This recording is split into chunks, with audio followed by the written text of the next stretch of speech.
Hello sir, welcome to వేట news conclave. So Naren గారు, అసలు ఈ రీలూప్ అనేది ఎలా స్టార్ట్ అయింది? అసలు ఈ జర్నీ ఎందుకు స్టార్ట్ చేయాలనుకున్నారు?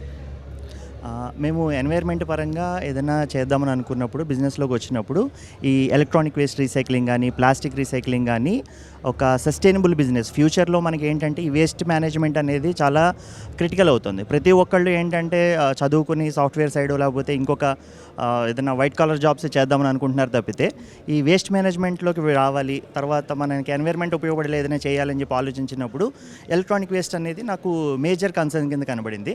సో ఎందుకంటే మనకి రిమోట్స్ కానీ లేకపోతే ఇప్పుడు ఎలక్ట్రికల్ వెహికల్స్ కానీ లేకపోతే కనుక ఆటోమేషన్ కానీ చాలా పెరిగిపోతుంది. సో డే బై డే మన ఎలక్ట్రానిక్ ఎక్విప్మెంట్ యూసేజ్ అనేది కూడా ఇప్పుడు కొన్ని ఇయర్స్ బ్యాక్ అయితే మొబైల్స్ మనము బ్యాటరీ రీప్లేస్ చేసుకుంటూ మల్టిపుల్ ఇయర్స్ యూజ్ చేసేవాళ్ళం, 5 years 6 years కూడా. ఇప్పుడు మనము బ్యాటరీ రీప్లేస్ చేయలేము, ఇమ్మీడియట్గా మొబైల్ త్రో చేయాలి, మళ్ళీ కొత్త మొబైల్ కొనాలి.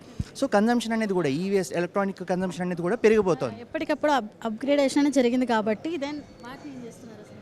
సో మేమేం చేస్తామంటే అందరూ ఇది ఒక స్క్రాప్ బిజినెస్ లేకపోతే వేస్ట్ మేనేజ్మెంట్ అంటారు, కానీ మా వరకు ఇది ఏంటంటే రిసోర్స్ మేనేజ్మెంట్.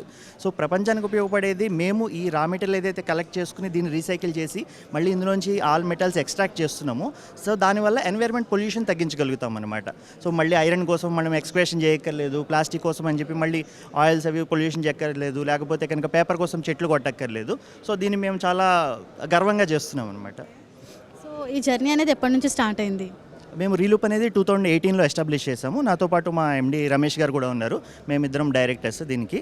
సో మెల్లిగా స్టెప్ బై స్టెప్ ఒక్కొక్క వెహికల్ యాడ్ చేసుకుంటూ తర్వాత కొలాబరేషన్స్ పెంచుకుంటూ ఇప్పుడు ఏంటంటే గేటెడ్ కమ్యూనిటీస్లో చేస్తున్నాము. ఒక 2 years బ్యాకే రీలూప్ టుడే అని చెప్పి యాప్ కూడా లాంచ్ చేసాము. మీరు ప్లే స్టోర్లో వెళ్ళి రీలూప్ అని చెప్పి మొబైల్ యాప్ డౌన్లోడ్ చేసుకున్నారంటే కనుక ఈ ఎలక్ట్రానిక్ వేస్ట్ కావచ్చు లేకపోతే అదర్ ఇంట్లో హౌస్ హోల్డ్ జనరేషన్ ఏదైనా కానీ డ్రై వేస్ట్ కానీ, అంటే మేము ఏంటంటే ఓన్లీ ఫైనాన్స్ పరంగానే కాకుండా ఎన్వైర్మెంట్ సేవ్ చేయడానికి ఏ విధంగా ఉన్నాయో మొత్తం ఈ వేస్ట్ కలెక్షన్ కోసం ఒక యాప్ లాంచ్ చేసాం.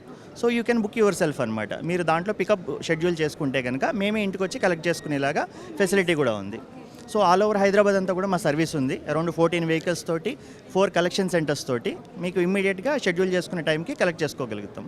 దెన్ నెక్స్ట్ 10 yearsలో అసలు ఈ రీలూప్ అనేది ఎలాంటి గోల్స్ సాధించబోతుంది అండ్ మీరు ఎలాంటివి అచీవ్ చేయాలనుకుంటున్నారు? యాజ్ యూ నో మనకి హైదరాబాద్ అనేది ఐటీ ఇండస్ట్రీలోనే ఇండియాలో 2nd ప్లేస్లో ఉంది.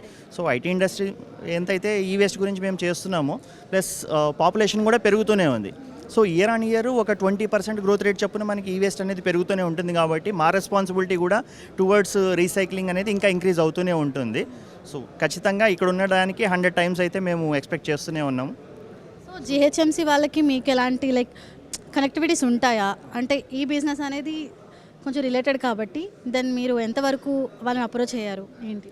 అంటే వేస్ట్ మేనేజ్మెంట్లో ఏంటంటే జిహెచ్ఎంసీ ఆల్రెడీ డిఆర్సీసీ అని మెయింటైన్ చేస్తుంది, డ్రై రిసోర్స్ కలెక్షన్ సెంటర్స్ అని చెప్పి. దాంట్లో మేము కొలాబరేట్ అవ్వడానికి చూస్తున్నాము. ఇదేంటంటే మల్టిపుల్ వేలో ఉంటుంది. ఇప్పుడు సెల్ఫ్ హెల్పింగ్ గ్రూప్స్ కానీ లేకపోతే ఇండివిజువల్ ర్యాక్ పిక్కర్స్ కానీ ఎవరైతే ఉంటారో ఆల్రెడీ వాళ్ళంతా అక్కడ డిపెండ్ అయ్యి జాబ్ చేస్తూ ఉంటారు. సో వాళ్ళ దగ్గర నుంచి కూడా మేము తీసుకుని ఇంకొంచెం ప్రాపర్ రీసైక్లింగ్ అనేది అవుతుందన్నమాట. మా ద్వారా మేము ఖచ్చితంగా మున్సిపల్ కార్పొరేషన్స్ అప్రోచ్ అవ్వడానికి ట్రై చేస్తూనే ఉన్నాము. కొన్ని ఆల్రెడీ కొలాబరేట్ అయ్యి ఉన్నాం కూడా. Thank you so much for coming this event, sir. Thank you so much for sharing your opinion. Thank you.